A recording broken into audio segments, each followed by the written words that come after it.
Hey, yo, it's me, Pop's Fan Marmalade, and you're watching the Comics-Related Madness Network. Uh-huh. So come get some. CromCon. CromCon.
Are you the keymaster? You can tell by the way I use my walk. I'm a woman's man. No time to talk.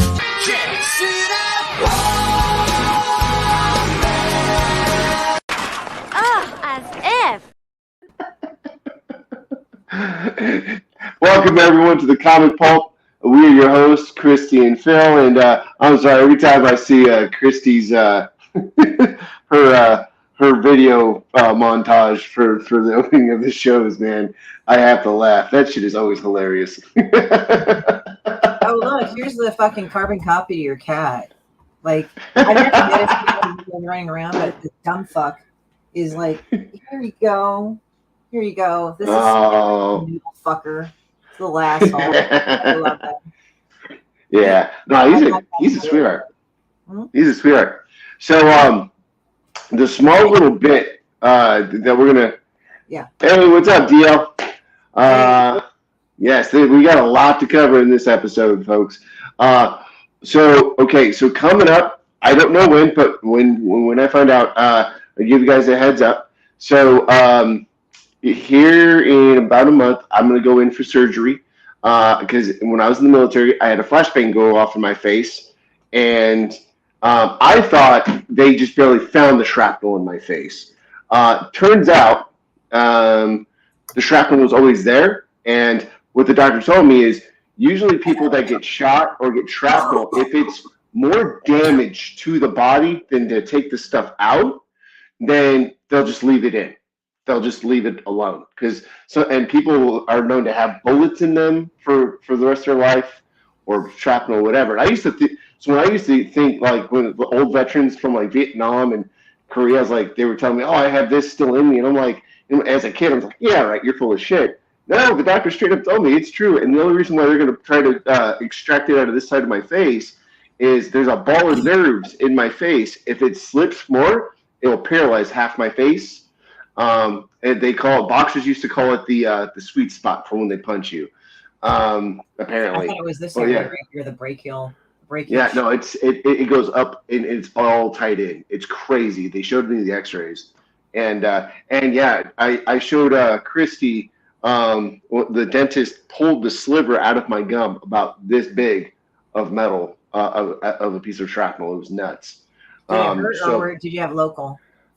No, I had local. They're like, but she's like, I'm going to give you a local, and we're going to clean your teeth, blah blah blah, and then she's like, hold it, in 1 second. She grabs a pair of pliers, the dental hygienist, and she pulls the sliver out, and she's like, huh, okay.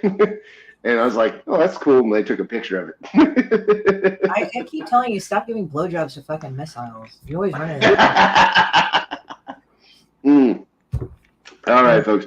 The next thing we're going to cover, Devill Moffat, one of the awesome guests that we have that I've worked with throughout the years. I'm giving a shout out to Soul of the Hero. Some amazing episodes just dropped on Webtoons. Guys, if you guys have not checked it out, by all means. What's really cool about Soul of the Hero is it's like a 1970s kung fu action style comic that is completely unapologetic, and it was fun working with Devill on it, and for some episodes, and seeing the artwork that these artists that he's pulled together, to work on it has been amazing. There's been a lot of really cool, and not only that, he's got really cool merchandise to celebrate the character. So if you guys ever go to a convention on the East Coast, and hopefully soon, fingers crossed, we'll get him out here on the West Coast for some of our conventions, definitely go by, say hi, check out his stuff, man. Like he is probably one of the biggest movers and shakers in comics that I've seen in a long time, that just knows how to create a product, trademark it. And again, if you have any questions about that kind of stuff, literally talk with DL, man. Like that guy knows through heartache and hardship and perseverance. He's got some deep skin in the game, man. And it's nice to see him succeeding and seeing his property, progressing. So by all means, check it out. Go to soulofthehero.com. To buy some merch, like I said, the dude is just amazing, and his property that he's created with Soul of the Hero, absolutely amazing. So, moving on, the next piece of information that we're definitely going to talk heavy about today is Asian invasion, and this is where I give most of the floor to the lovely Christy Shin. Anyway, Asian invasion. Asian invasion was essentially Asian invasion's coming up, and it's going to be on the 4th of March. I wish I fucking uploaded the thing. I really should. So let me go do that now. Shamefacedly, I'm a bad Asian. But what Asian invasion is doing is that Asian invasion is basically a small band of creator-centered Asian creators, both in comics and in pretty much our field. I guess comics, that would be it. Sorry, the coffee's kicking in. So what it is that it will be at the Comic Bug at Manhattan Beach in Los Angeles. I will go ahead and pull it up. It'll be on March 4th. And right now we haven't gotten all the copy together yet, but I've already gotten Don Ho from DC Comics. I've gotten Don Wynn, Pablo the Gorilla. We've had him on there. Hyde Hermit Studios, they're also a member on this channel as well that broadcast their art streams. We're going to have, it looks like Brenda Chi has confirmed. So once that gets together, Daniel Gastelum and Mike On of Out of Order. Mike On and his wife Soul co-wrote this book, or they wrote this book together called Out of Order. And what it is actually it talks about, it's semi-autobiographical. It is based on Mike's condition where he has paranoid schizophrenia, and he's had from his diagnosis to treatment. And how he's had to live with it. Let's see here, and off the top of my head, and we'll have Immortal Studios, and they do wuxia style comics, and Brian Chansey will be there representing Peter Shaw and them. So it's going to be a lot of good people. I wish I could fit in more people, but we didn't have room in scheduling. But that's what we've got right now, and I'm really pretty happy about it.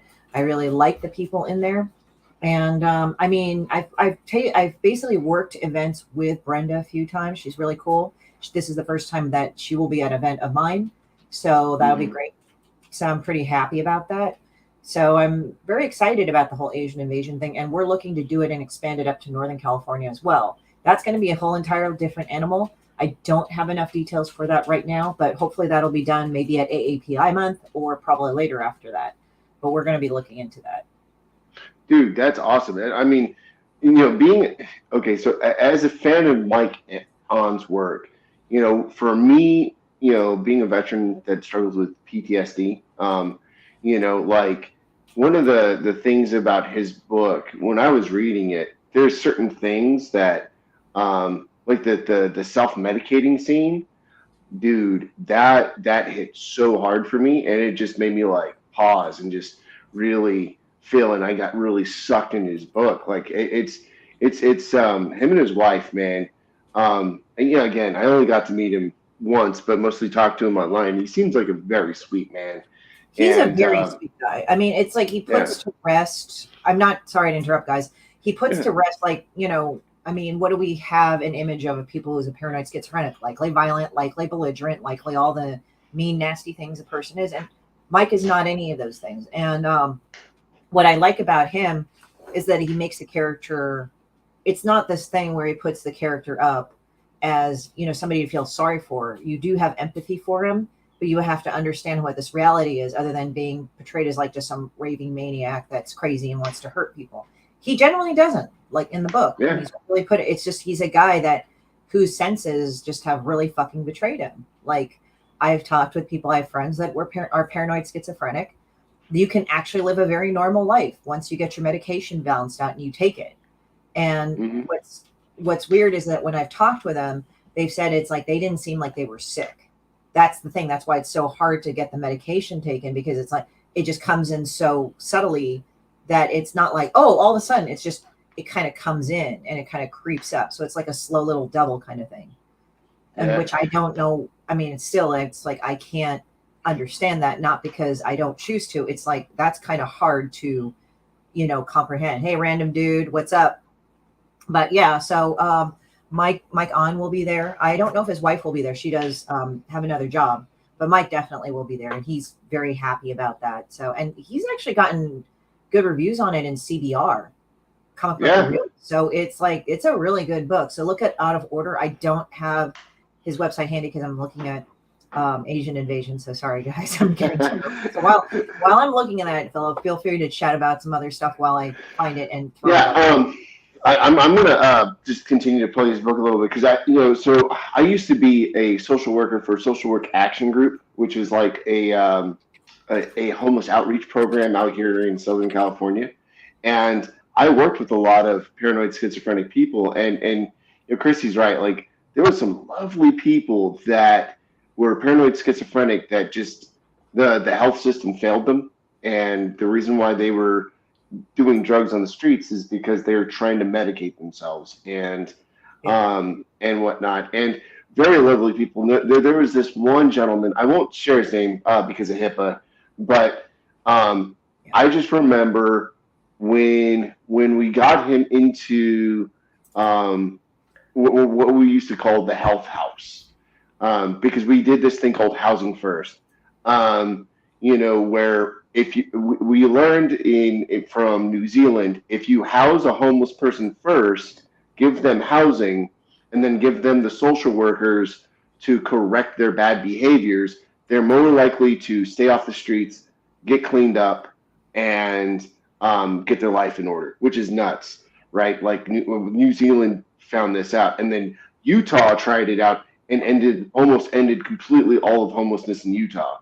So California followed suit with it, and the program's still fairly new here. This was like 3 years ago, so and that just barely started. So I don't know the statistics now, but when we started working with him, this gentleman was very, very sweet. He was paranoid, and one of the things that I loved about him was he's like, yeah, my wife was Korean. I miss her cooking. So at the time, I reached out to a friend on Instagram. I was like, hey, you're from Korea originally. Can you teach me how to do this dish called kimchi jjigae? And she's like, oh yeah, and she taught me. And so then I cooked it for him, and seeing how happy he was. It's like and then he showed me a picture of his wife, and and then by just giving that simple food to remind him of his wife, he started wanting to get off the drugs, stay in. And last time I checked in on him, he's doing great. The meds are balancing him. And so when I found out about Mike On and this wonderful story he's doing to promote, to defeat this negative connotation that comes with, or stigma, I should say, with that disorder, it warms my soul, because there's wonderful people out there that, and it just sucks, man. It really does. Like, Hollywood likes to drive home their maniacs like the Joker. Well, it's like this. Like, you have to understand that sometimes people who have mental diseases or mental disorders, they're people too. And now people go like, oh, well, yeah, that's right. And it's like, no, some of them are assholes. So some of them are assholes that really don't want to get better. And a mass majority of them actually do want to be better. But the problem is that, it's like you have to kind of have a new eyes of way of looking. Like I told you about, unfortunately, I've had friends that were drug addicts. They weren't by the time I was there. But even they agreed with me when I said, like, look, there's people that, and I think you can agree with me on that. Like, there are people that have gotten into drugs that are genuinely not bad people. They have tried and they're not bad people. They've just made a mistake and they're trying to get past it. That's good. And then there are people that are real pieces of shit that would have, regardless of the drugs or not. Yeah. It's sad to say, but it's true. Yeah, 100%.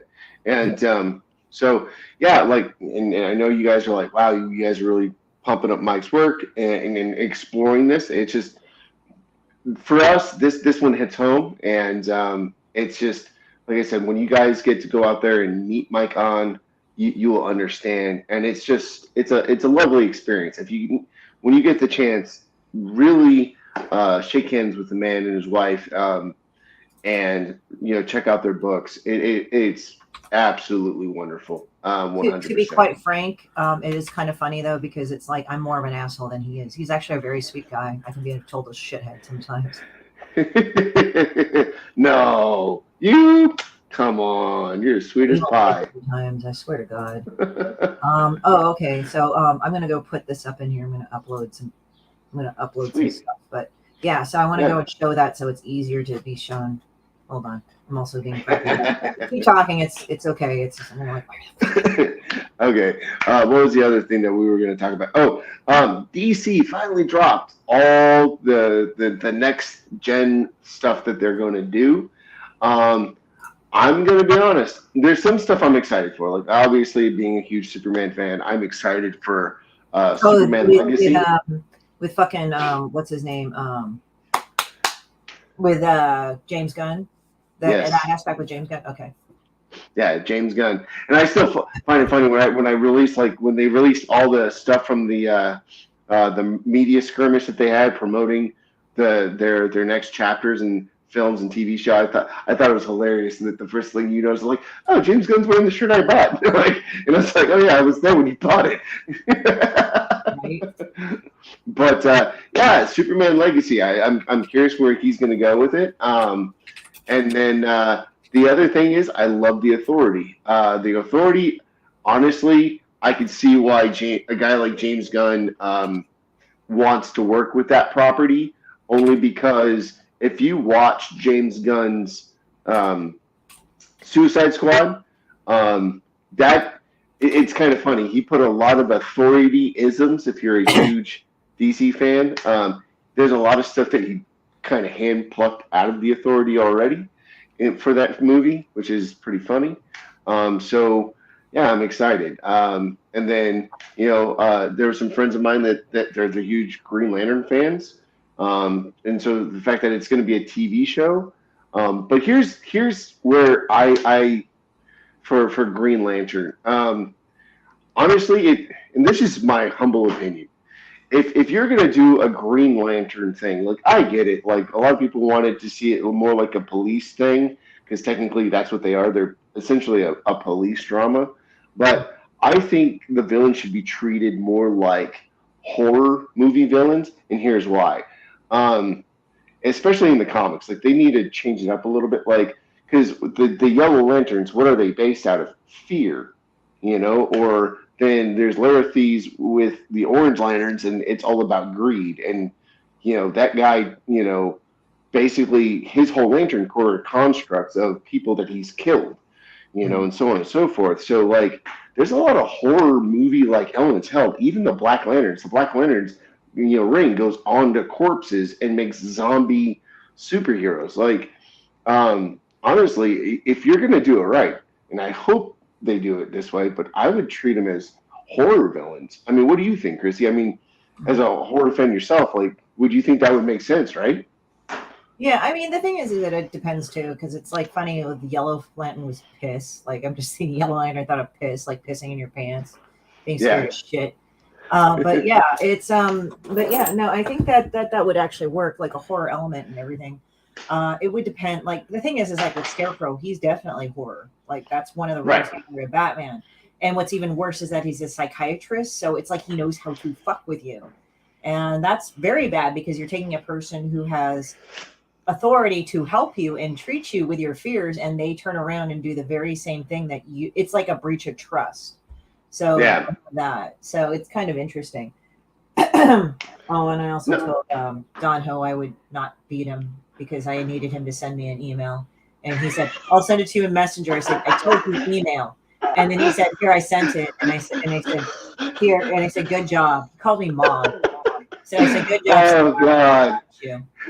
Oh, God. By the way, it's still in a joking form, guys. Don't come back and say I threatened them. But yeah, no, it's funny. Don Ho calls me mom. And that fucking late to everything. He'll be actually at the event. And I said, I'll be late. I said, yes, you will. I said, don't be fucking late.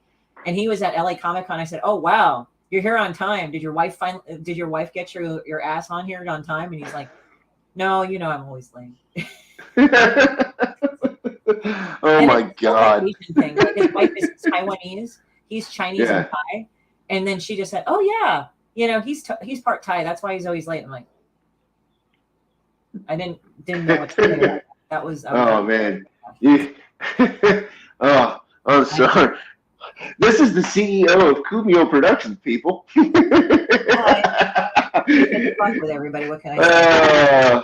We set up a website, but it's not active yet because we want to go and put in more shit. And he has to go and give me.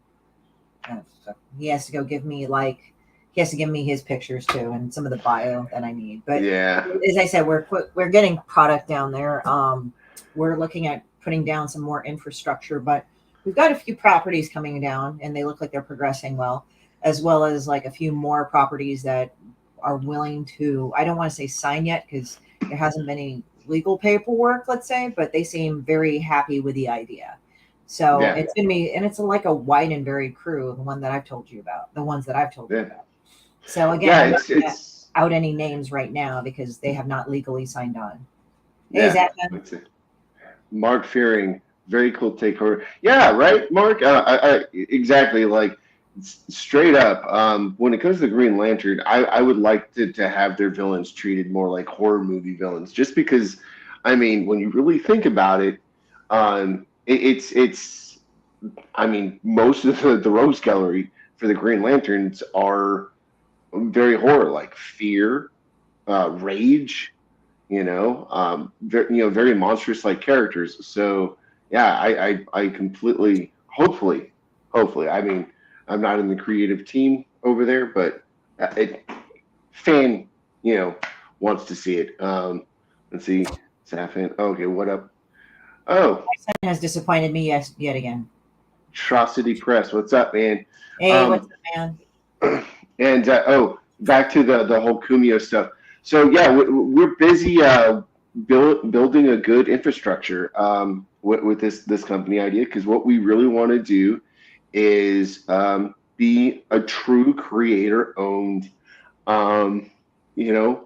company for creatives that create their content, that feel that normal publishers would probably rip them off.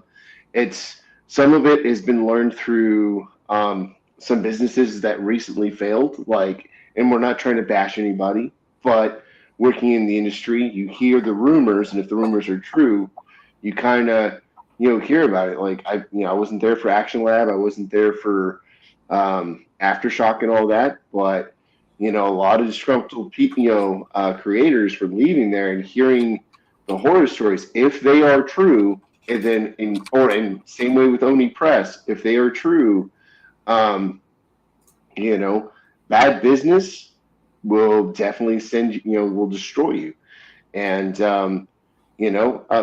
my heart kind of breaks a little bit because for Action Lab, because I had some lovely people that I enjoyed working with when I first came into comics, for my first major hit, Transplantarium, and hearing that they're jobless sucks, but at the same time, if you run your business with only one type of mentality and shortchange people and really do some scrupulous stuff, of course it's gonna fold. So hopefully the people that were legit there, build new companies, and then we're trying to be as fair and understanding and try to get people the good voice. And not only that, like what me and Christy were talking about last night, is there's some lovely people that we've been working for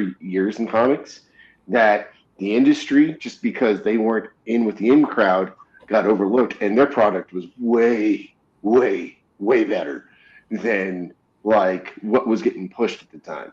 And we're just like, screw that. We're gonna, like I told you, we're gonna be like ECW. We're not gonna give a crap what people think and just do it. And I that's kind of bullhead mentality we're gonna do with this. In fact, that's why when she put that on our website, we're here to get rich and hopefully not starve. I was just like, yeah, we're gonna post this so that people know where we stand, and it's 100% based as hell. What's up, Quentin? Anything different? Yeah, I'm sorry, folks. If you're not in business to make money, you're in business for the wrong reasons. Like every business has to make money. You know what I mean? And I'll call it straight out. Like as a guy that's learned business from his grandfather, most business ethics are highly unethical. Like I don't understand. When I was in college, I went to they made me take a business ethic course, and I took the book over to my grandfather, and he goes like, how is any of this ethical? And I just don't know. And I was just like, no wonder these big businesses sometimes fail, because if you take business ethics, you'll understand what I'm talking about. Like it's to protect the company at all costs, not the consumer. And for us, we want to do both. We want to do good content and make sure we don't do a mistake like Oni Press does and send an adult book into a kid's school. Are you being salty about this shit? Crap. Are you being salty about this shit? So this is like the website so far. Again, there's not going to be much because we don't have product finalized. I mean, we do, but it's not 100%. But basically, if you want to contact us and shit, you can go ahead and contact us here. Also, we have a catalog, we have the talent, so we're going to showcase the talent that works with us consistently. About us, I have my picture up, so Philip, you need to get your ass on here and do this. I still think that's a genius idea. We're just going to put our high school photos on there. Because it's the ultimate FU in this industry. Like, everyone always does these, super, awesome, let's take 1,050,001 photos, and then, it's cool to promote yourself. But some of them, you look at their pictures, it's like, man, you're vain as hell. And then, You know, when you're like, nah, let's fuck with people. Let's put her, or for the bios, let's put her high school photos up there. I was like, oh, dude, I'm so down. And Let's then, do it. and then when they click on each of our individual bios, they'll actually see what we look like actually pretty recently. So it's like Yeah. I have this one where I look perpetually pissed off, and then you can go back, and then this would be the homepage right here. And again, like this is our mission statement. We'll do that on top of the about us and all that. But talent, you know, and catalog, we haven't done anything. So don't take it as like we aren't doing anything. I'm just placeholding stuff. But this is just what we're doing. I'm not going to publicly put out right now until we have more stuff. But this is just kind of the overview of the website we have. Yeah, and again, we're still building the you know, the overall, like, everything that needs a company to run. We're still building it, and that takes time. That really does. Like, you know, I'm still dealing with marketing teams and talking with them on how they advertise and how it works. And one of the biggest things that has offended lazy people about marketing. So when I started doing this LLC, I've been shopping around for what's going to be the best business account and how to work things, what's going to give us the best rates if we need a business credit card and things like that. And the account manager over at Chase straight up told me, make sure when you do marketing, if they're a good marketer, it does two things. The marketing will either give you a sale or give you analytics that you can use for the next promotion to get a sale. And, you know, and I started vetting some of these marketing companies, and they can't prove that they could do that. And it's crazy how I've talked to maybe 13 at this point, and holy crap, like, and it's 100% true. And he gave me like 4 questions to ask him, and those 4 questions are like, cool, can I talk to your clients? No? Okay, that's red flag number 1. After I talk to your clients, can I have them tell me their sales, and you give me your sales rep numbers, and I can compare the two, see if you're lying about them? No? Okay, red flag number 2. You know, the third one, you know, how many clients do you really are working with? 6? Great. Out of the 6, you know, as you're doing it, what is your plans for them to make sure that it's all balanced and you're getting the right thing? And they're not willing to disclose that. That's, you know, number 3, right? And the 4th one is the proof in the pudding that your product is going to be treated respectfully. You know what I mean? Is there anyone with the products that we place might be not willing to push our product because of religious, political, or ideological differences? Yes. Okay. Red flag number 4, and that's the huge thing. So I'm sure I'll find something to piss everybody off. That's my attitude. Yeah, and it's crazy how many of these marketing firms I've talked to, and they want to dance around that, and they want to go, oh, it's business, it's, you know, everything's a gamble. Oh, I know everything's a gamble, but one of the greatest quotes that the Chase manager, you know, account manager straight up told me, he's like, yeah, you're right.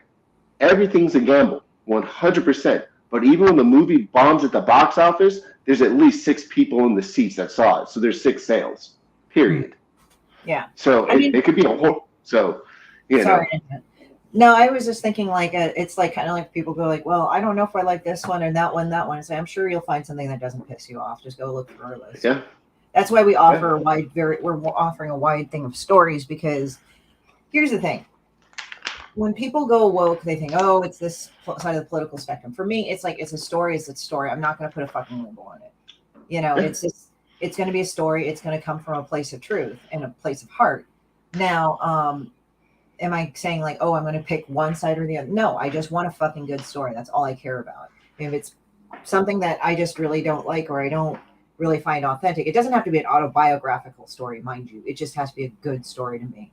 And that's my criteria, and the art has to match and everything. So my thing personally is like, I get to a point where, you know, I pick stories and I vet them myself because I think they're good and the people look like they're solid. You can have a person with a great story, but if a person's a fucking flake, it's just not going to work.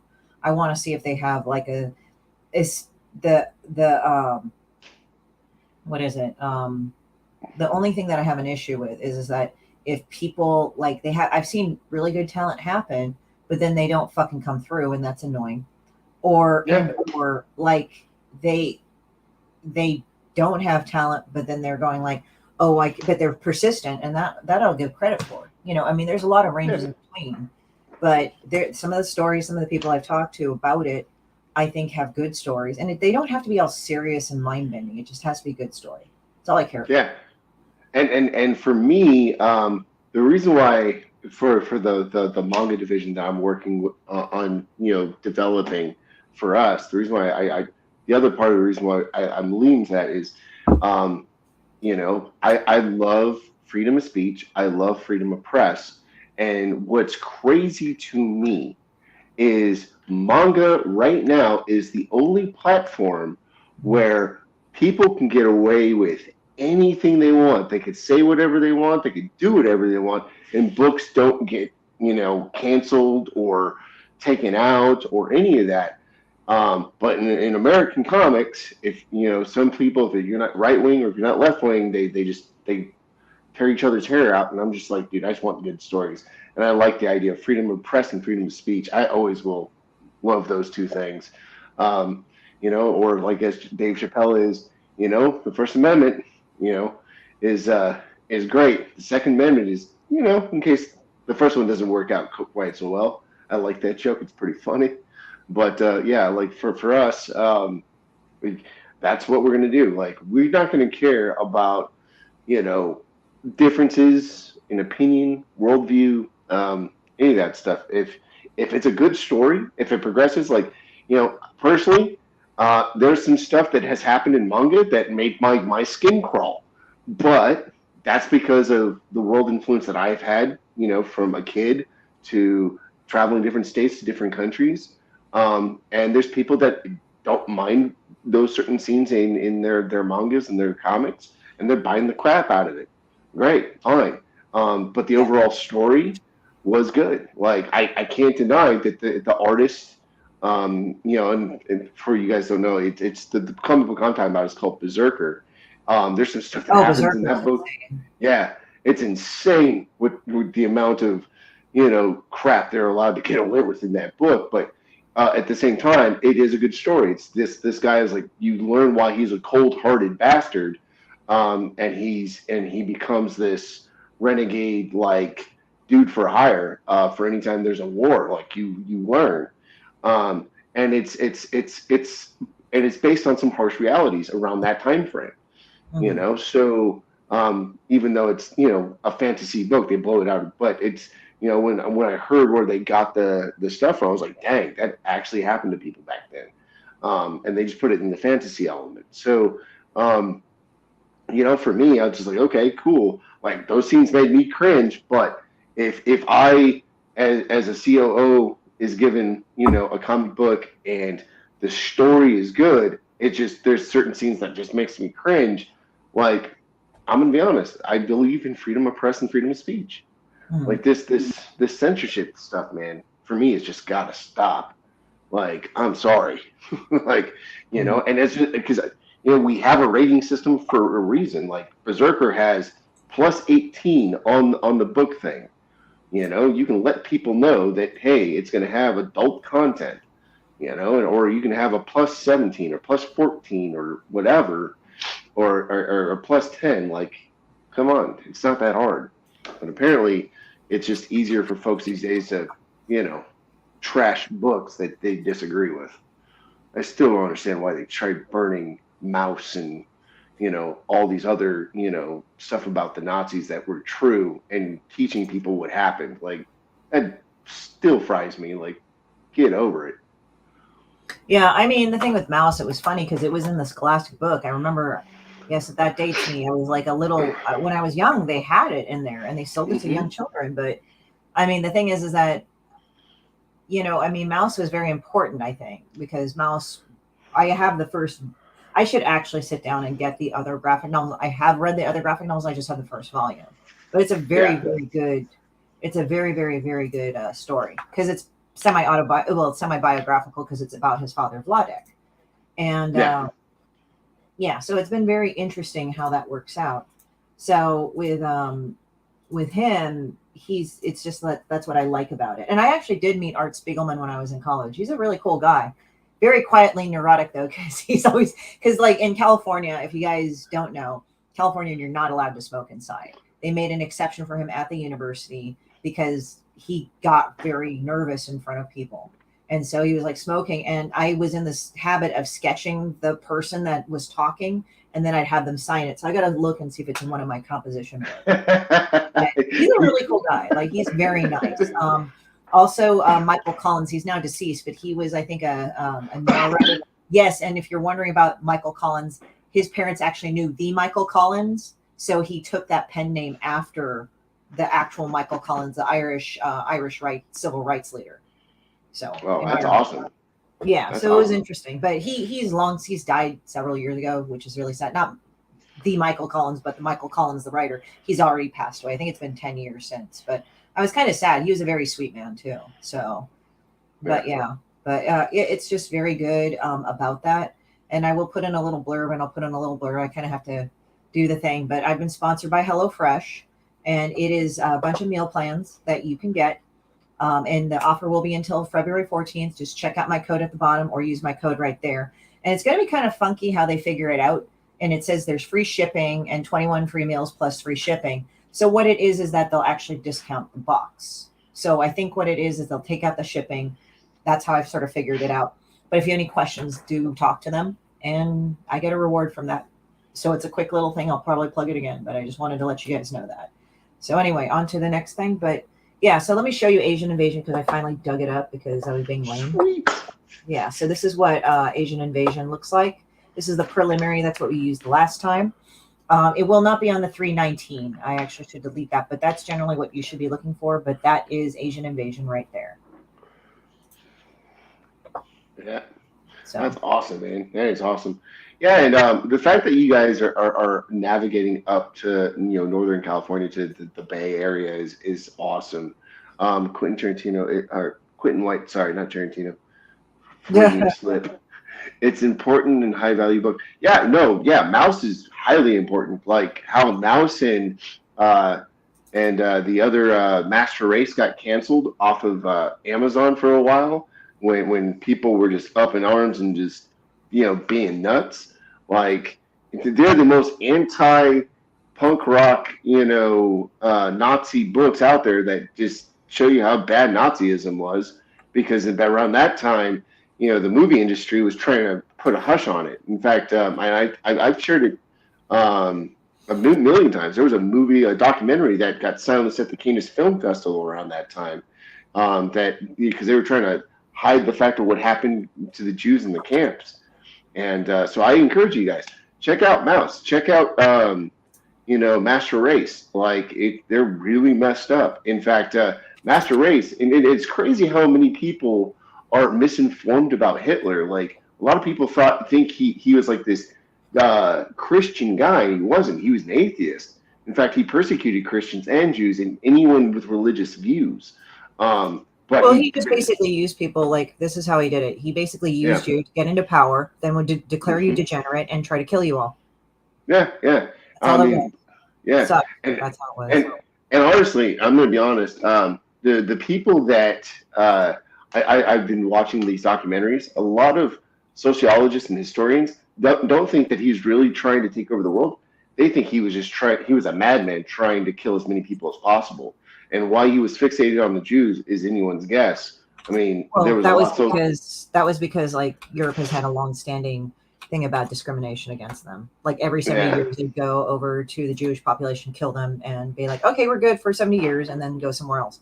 Like I went to Eastern Europe and I saw not that firsthand, but I just saw that, and I'm like, oh, that's nice, And by the way, I mean that wholly sarcastically, but that's what you see.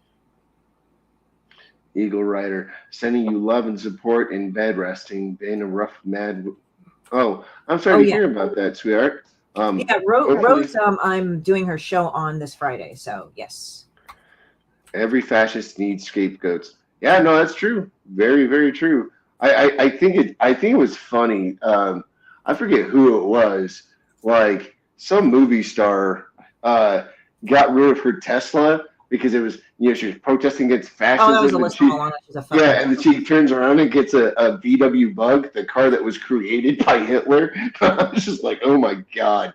That chick is stupid. That chick needs to be Oh man, I was laughing so hard. I was like, you did this for anti-fascism, and then you turn around and get the most fascist car ever created. Sorry, I'm still laughing at it. It's hilarious. Oh, dude, what's even funnier is I went to a Hugo Boss. There's a Hugo Boss designer, and they were saying, "Let's celebrate Black athletes," and I started laughing because does anybody know the history of Hugo Boss? Any of you guys? Any of you?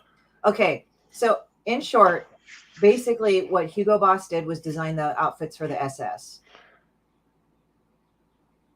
and people are like, "Oh shit," and I'm like, "Yep." That's the thing that happened, so everybody's like, oh, now I'm not saying, okay, guys, go burn down Hugo Boss. Please don't. I'm just saying that's a little thing that they kind of want to forget. Yeah.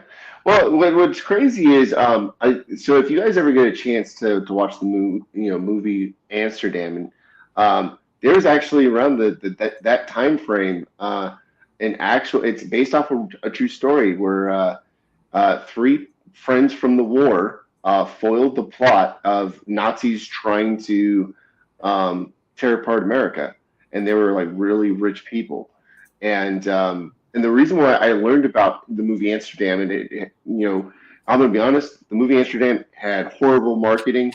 I didn't even know it existed, but it was the story that was basically that inspired other anti-Nazi comic books. Because no one wanted to cover it in the newspapers, and then it's a true story that happened, and they finally made a movie about it.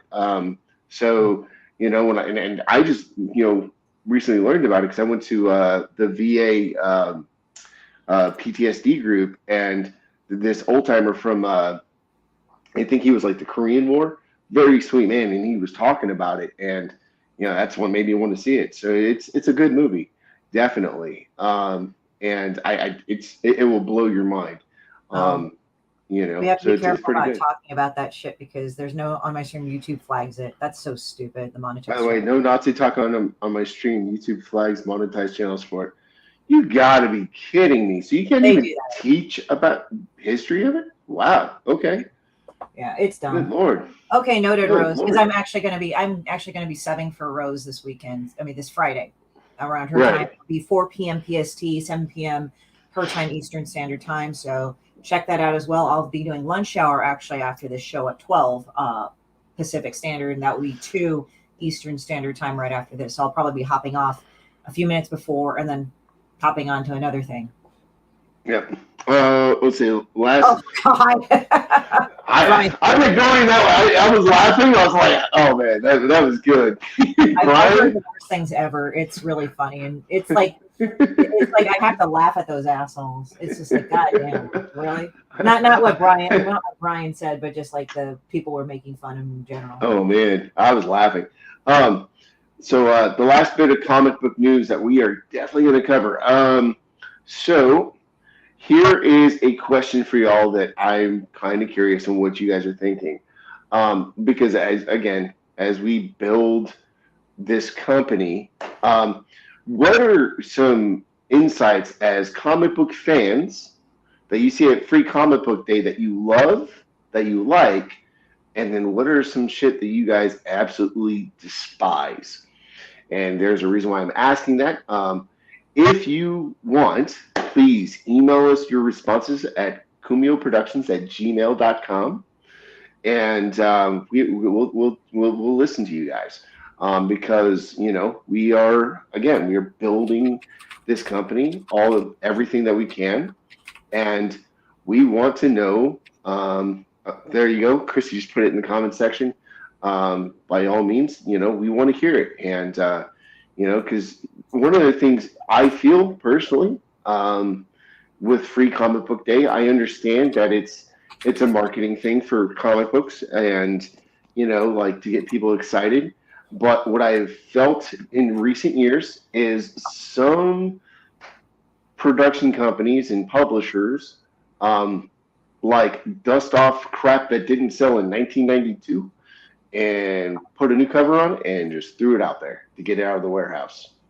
Hey, prismatics. So, you know, again, we want to be a different company. We want to be something that cares about the fan base and produces, great creator-owned works that, reaches the masses. And hopefully, we build, a great infrastructure. That's what we want, and that's what we're going to try to do. So by all means, again, hit us up at kumioproductions@gmail.com, and we will, take notes on some of the stuff that you guys see it good and bad on Free Comic Book Day. So let's see. Yeah, that's about it. Man, we covered a lot in this short episode for a 1 hour episode now that I think about it.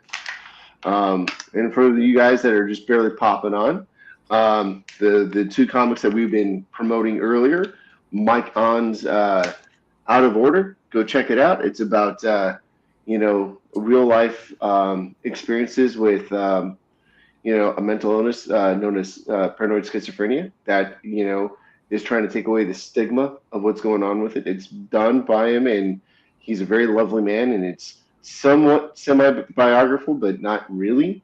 It just has certain parts of his life and what he's went through. And then there's D.L. Moffett's Soul of a Hero, which you can go on to Webtoon or soulofahero.com to check out. It's a 1970s like style kung fu comic that is just absolutely amazing. The artwork is brilliant, and he's working with artists to create very dynamic fight scenes to keep you locked in. And if you guys have any like business questions, I mean, the dude is known for like really business savvy decisions with his trademark property. I mean, if you want someone to mentor you, I would sit down with the dude and literally listen to what he's done. Sadly, my LCS don't sell comics anymore. I'm lost on that one. Christy, fill me in on that one. Sorry, Brian. I'm nice to meet you, by the way, Brian. I'm just trying to catch up with all the new people I'm meeting here. My LCSs don't sell comics anymore. I guess the local comic stores don't. I think they're just his only sell like games and probably like toys and collectibles. They don't sell the actual comics, or if they do, it's like graphic novels or omnibuses or things like that.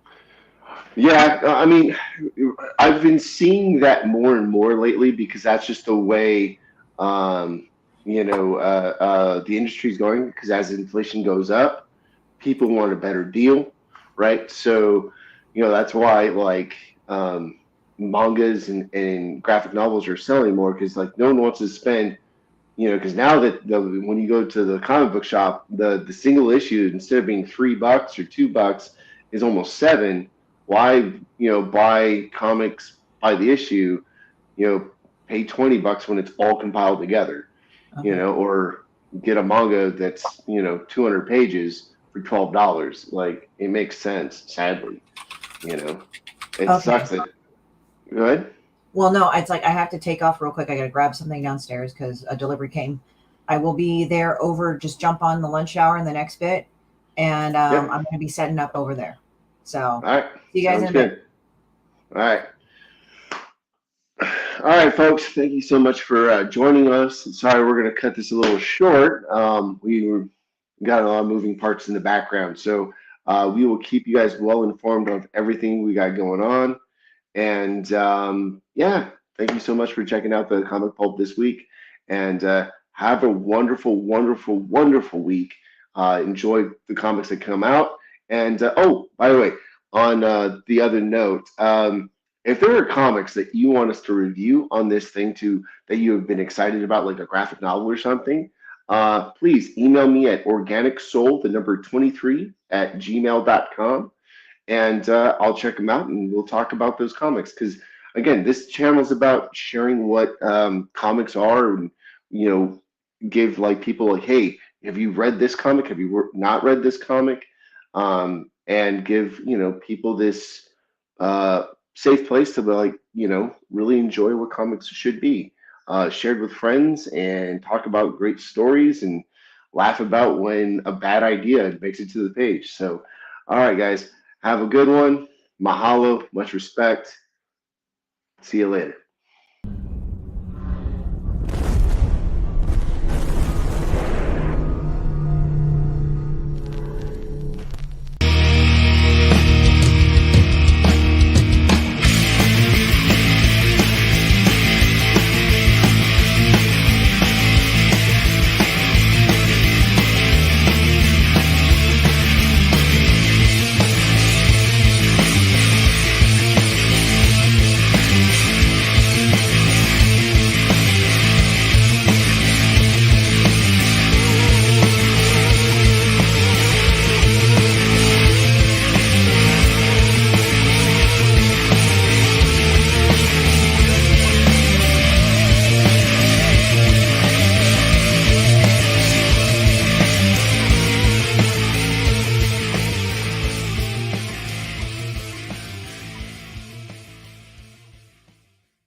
Bringing you sex, sass, and style.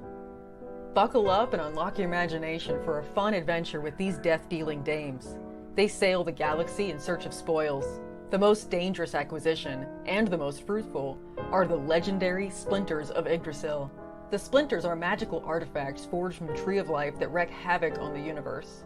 The missions are perilous, but the bounty is glorious. Enjoy our hyper-fictional wonderland. How is a pirate ship sailing through space? 'Cause magic. How do they heal so quickly after battle? 'Cause magic.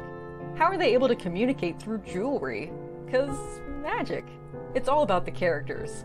Abo, rough, robotic, ready. Mo, carefree, callous, courageous. Mistress Graven, daring, diplomatic, dominating. Betsy, academic, accountable, aristocratic.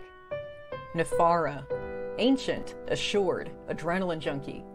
Bruto, proud, prominent, protective. Fisty, independent, incendiary, invigorating. Roxy, superficial, scarred, secretive. Once you get to know this diverse crew of mythical miscreants, you'll be anxious to find out what trouble they'll get into on the next episode. Go to abogrizzly.com and order both halves of the first episode today. Comic Books for Kids provides comic books to kids in hospitals and cancer centers across the U.S. It's a place where we can all work together to make sure every child has a comic book. 100% of all proceeds go towards the kids. It's about making a difference, and while they're in the hospital, allowing them to fly like a superhero, battle dragons, or rescue teddy bears. We are in every state in the country and now support over 160 hospitals. Every